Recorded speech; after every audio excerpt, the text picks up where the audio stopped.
Lil Kooya, ladies sir. and gentlemen. We here. Make sure cameras are rolling. Yeah, cameras are rolling. I bet. Welcome, bro. It's been a long journey. Yes, sir. How'd you end up here? In your own words. What is here and how'd you end up here? Here is a good question. Or, I don't know, bro. What is here? You know what I mean? Were you talking about your path? Well, let's start with, how'd you end up in Denver? I moved out here when I was in high school. Yeah, well, it wasn't my decision. It was like a family decision. But unfortunately, since you're a kid in high school, you don't really have a choice, you know? So I was just following along. Moved out here senior year of high school. Moved out here from where? From Cali, San Diego. So you moved out here in your senior year? Middle of my senior year. Crazy. It wasn't even Thanksgiving yet. Yeah, that's a crazy time. Yeah, and it was already cold, bro. And people was like, it ain't even cold yet. I was like, what you talking about, bro? It's like 60 degrees. So San Diego to Denver, and you went to Montbello for high school. Yep.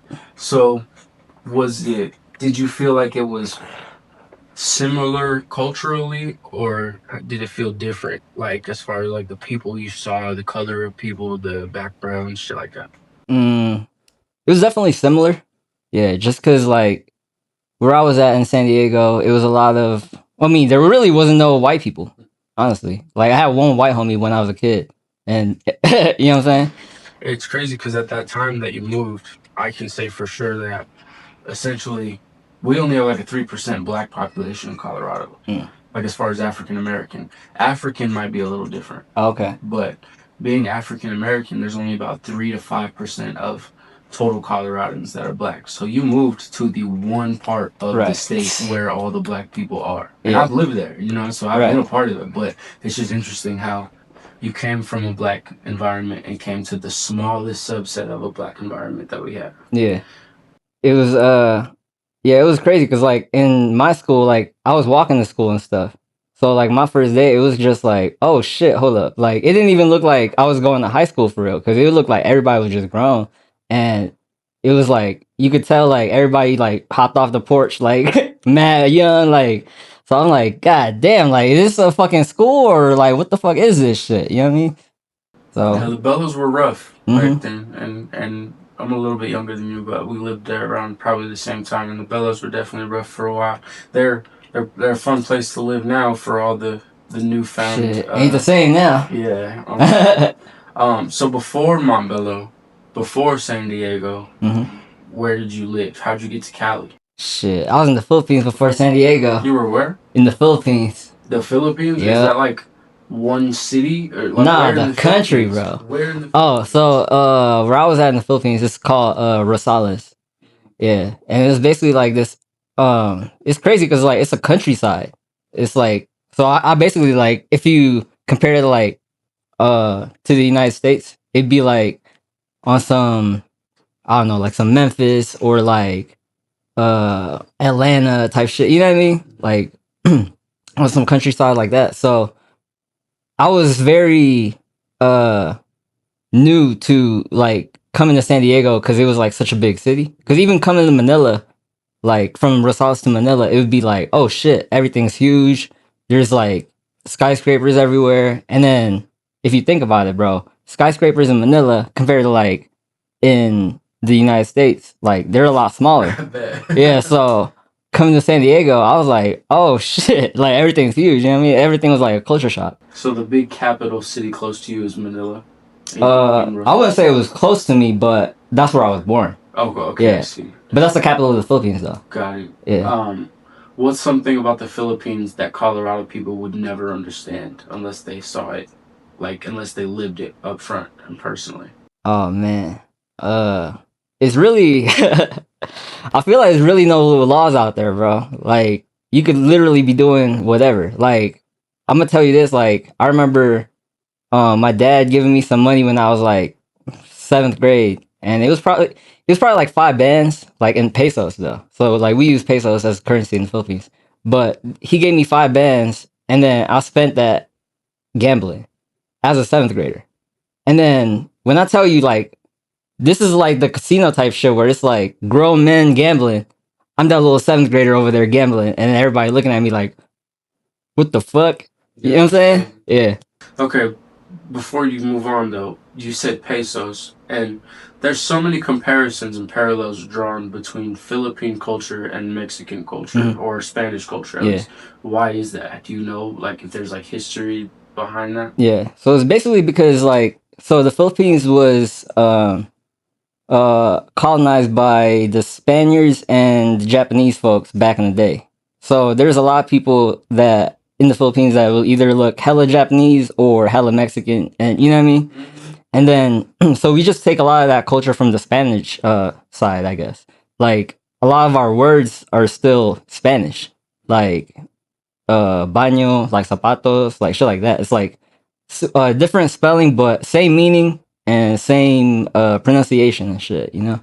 So when you came from the Philippines to Cali, was there a Filipino subset of people that you could be a part of? Oh yeah, there's a gang. Like Chinatown or something? Yeah, like I wouldn't say it'd be like a Filipino town, but like it's definitely a gang of Filipinos out there. And then funny enough, like I moved to that side of the city when I was like in middle school, and that shit sucked because it was just like, damn, like it's all Filipino shit, and I mean, it was cool, but it's kind of just like I don't know, man. Like I gravitated towards like the American like hip hop culture type shit for some reason.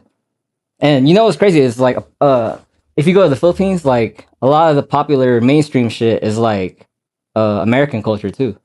So if you go to the Philippines, you're gonna hear like the same popular songs like that's popular out here. Would you say that like it gets to the Philippines a little bit later?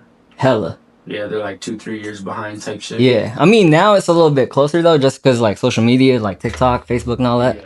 But back in the day, like especially when I was growing up, like I remember being into 50 Cent like late, but that's because he was barely getting popular in the Philippines, and low key it was like the time when I was like really, you know, remembering what music is. You know what I mean? So when I first heard 50, I was like, yo, what the fuck is this? Like this shit fire. What the hell?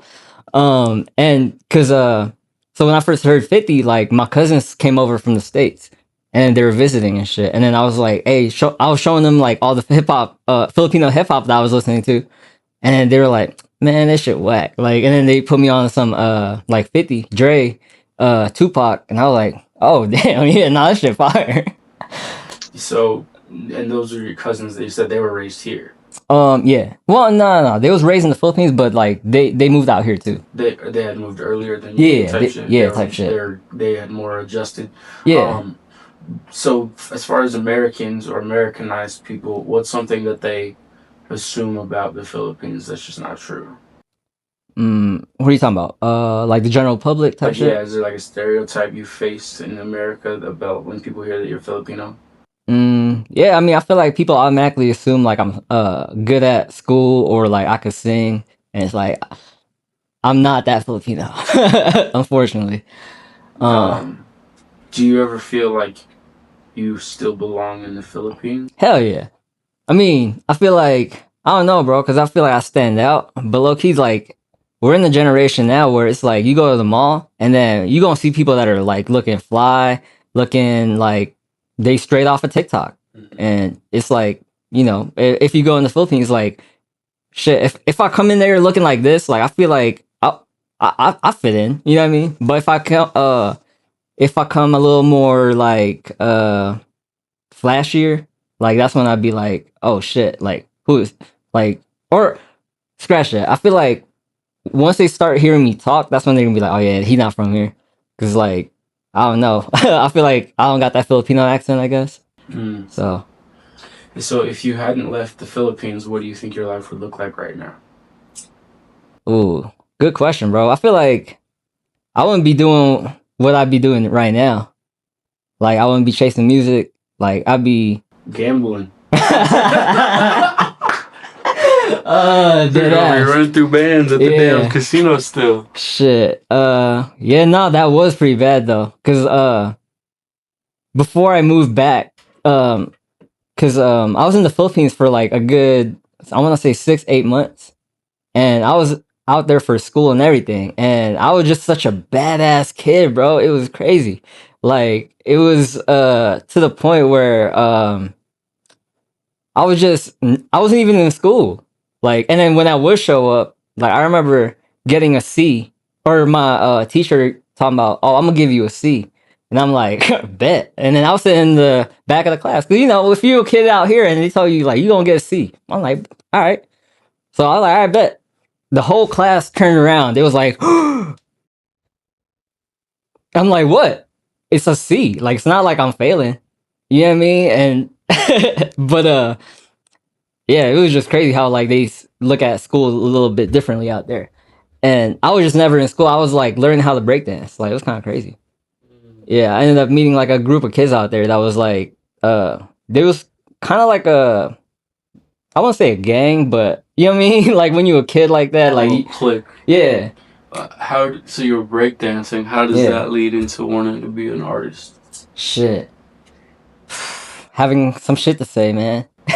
Well, explain the culture to maybe somebody who's a little less hip hop than you and I. I don't know. I feel like I've always just had that love for hip hop, and I feel like it got the same elements. You know what I mean? It's like one of the elements of hip hop. It's that foundation of hip hop. You know what I mean? Explain. Shit. And so, all right, you got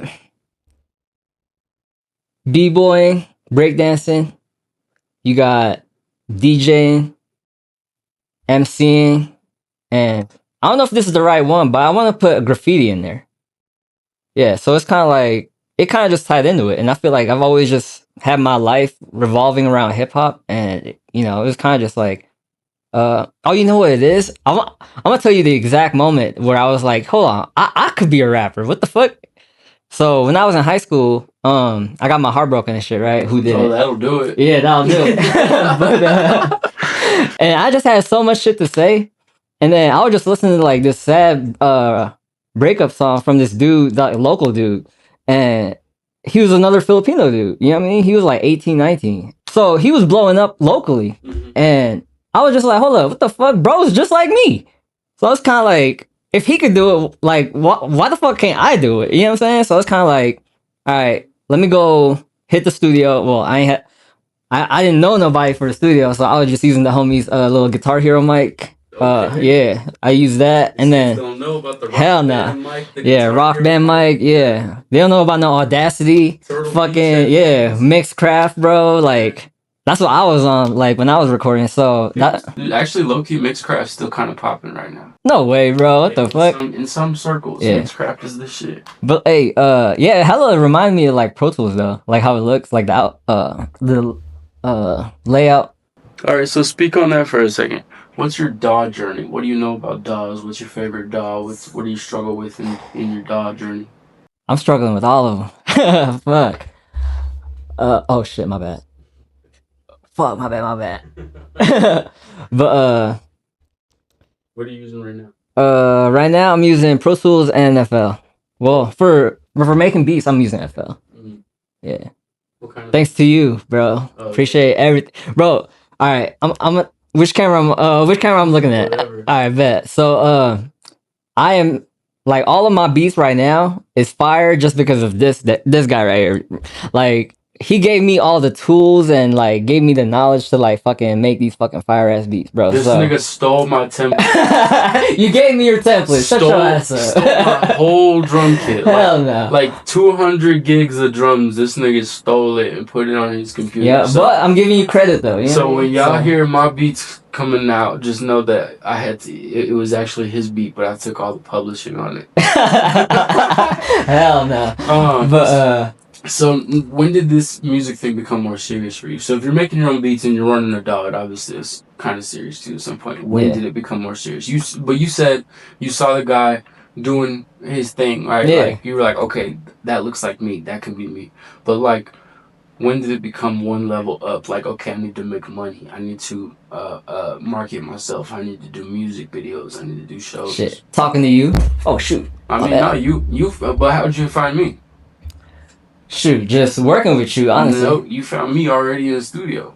So you have been making music. Oh, yeah. And when you found me, you already had music videos out and everything. You right. So when did that happen? I guess just trying to be more, actually, am I still good? Mm-hmm. All right, bet. It started when I started meeting people that wants to work. Yeah, because like I used to just do it all myself, and it's kind of like, just for funsies. And when there's people that's willing to work, it's kind of like it makes it more fun. It's like, oh shit, let's do this for sure. Let's go. Your circle changes everything. That's true. That's true. And mutually, like meeting people like you and Drew and people like that helped me too.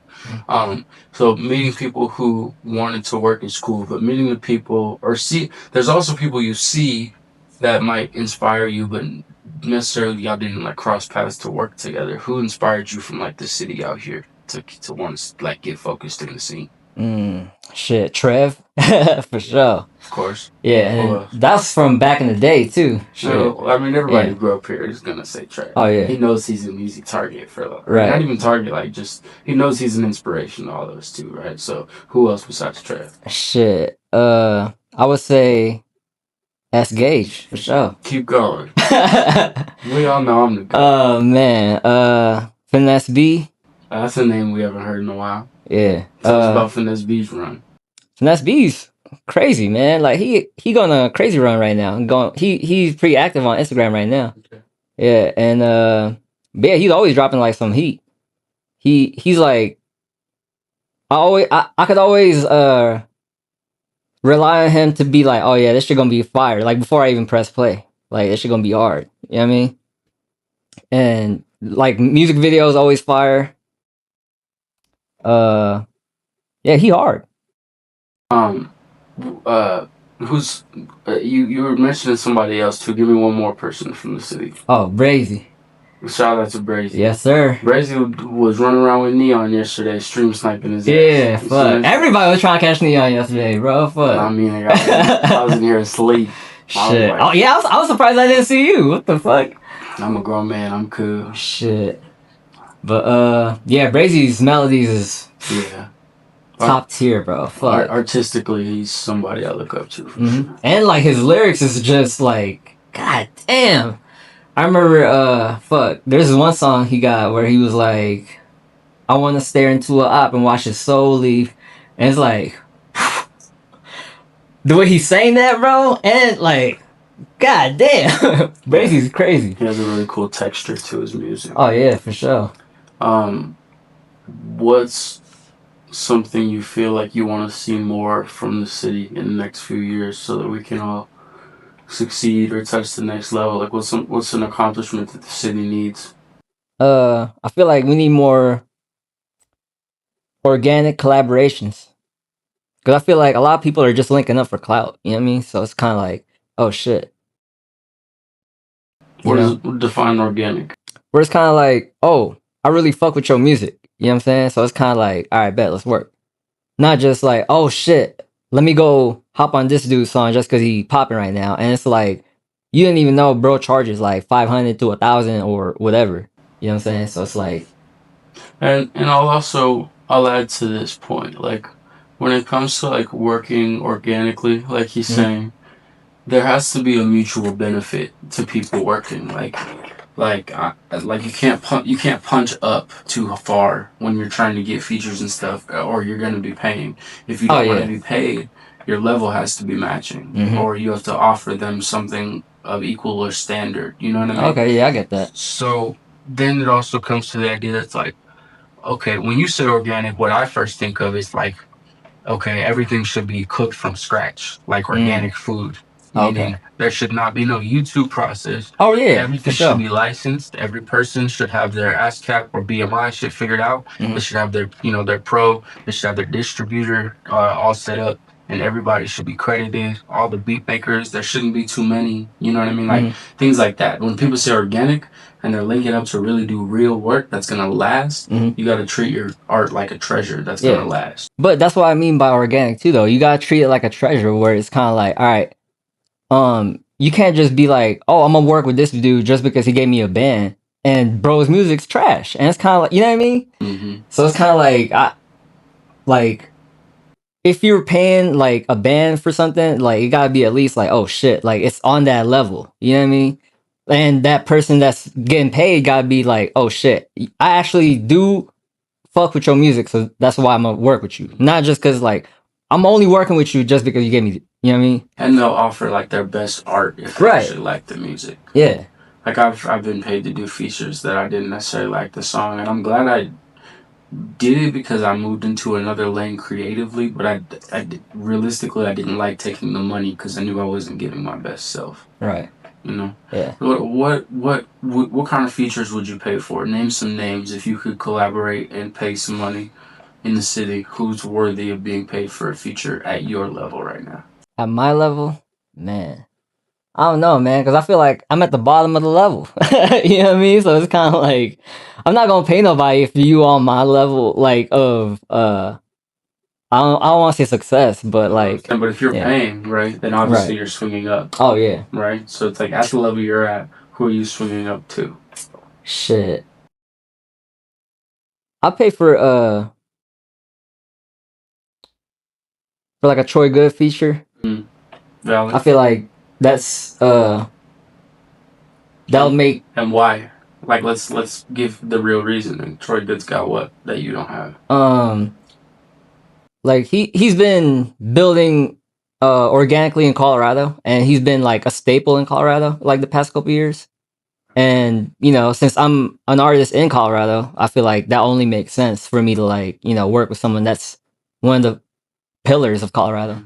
He's like a level above you, but he's like, you know, same age bracket kind of. I don't know how old he is, but like I would say he's probably about. What I'm saying is he wasn't running the game 10 years ago. Oh. Like he's been around a few years, but he wasn't like part of the Trevs, the Colorado Miracles, the Box Boys. Right. You know what I mean? It wasn't like back then. Mm-hmm. So that's what I mean. It's like he's kind of like the new generation of what's running Colorado. Mm-hmm. Exactly. Somebody else that I think that you even might sound cool with because of the style of music you do is Telly. Oh shit. Like Kooya featuring Telly. Oh yeah. Some pop shit. I'm just saying. That would make more sense to me than it would to a lot of people. That would make more sense to me than you featuring with and most other people. You and Troy could do some shit based on his marketability and his fan base and the noise he makes. But musically, you make good pop music, and so does shit. Oh yeah. Know what I mean? Okay. I've personally never really tapped in with Telly, so it's like I've never really. I would see her around like Instagram, but it's kind of like I don't think I've ever seen like a music video or anything like pop up. Like she's always doing like some media shit, I feel like. So, I definitely gotta tap in though. Do it to it. Do it to it. Well, look, man, Lil Kooya, he's reintroducing himself to the Colorado game. He's dipped some toes in before. Pause. But he wants to get back out there and be for real. So I'm not gonna be the only media company you stop by, right? Nah, hell no. Where else you trying to go stop by? Who you gonna go see out here in the box? I don't know, man. We gonna have to see, because I feel like we got a bunch coming up now. You know what I mean? So it's like I'll probably tap in with Stash over at Clickbait Media. Who else got something going on? Guess who got that thing going on? For sure, man. I look forward to seeing you all over the blogs, all over all the playlists, the platforms. Yes, sir. The performances, the boombox performance. I'll be out here. All the go tapping with Elliot Bohr. Yeah. Whatever you gotta do, man. Market your name. I got new shit coming out. Keep an eye on that shit. Yes, sir. Lil Kooya. Lil Kooya, all platforms. All right, y'all. We out. Appreciate you, my boy. You did it. Yes, sir. Good job.